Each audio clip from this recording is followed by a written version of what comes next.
Dragii mei, într-un an, cu ceva vreme în urmă, am avut o misiune deosebită.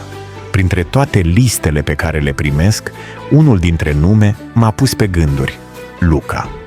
De obicei, îmi trimitea scrisori pline de dorințe și desene, dar acel an era altfel. Tăcerea lui m-a îngrijorat. L-am întrebat pe Blitzen, bătrânul meu ren, înțelept, ce să fac. Știți ce mi-a spus?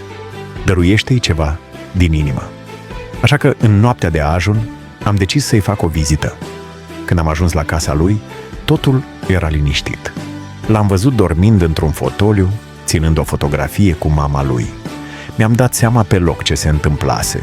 Pierduse pe cineva drag, iar magia Crăciunului părea departe. Din sacul meu am scos un glob special, unul pe care îl păstrez doar pentru astfel de momente. L-am atârnat în bradul lui și am șoptit o vrajă veche. Globul a prins viață, umplând camera cu râsete, colinde și amintiri frumoase. Când s-a trezit, Luca a găsit sub brad un bilet de la mine. Dragă Luca, magia Crăciunului trăiește mereu în amintiri și în iubirea din inimă.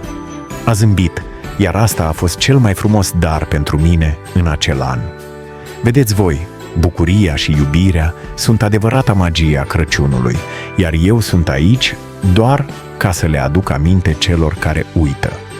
Cu drag, Moș Crăciun.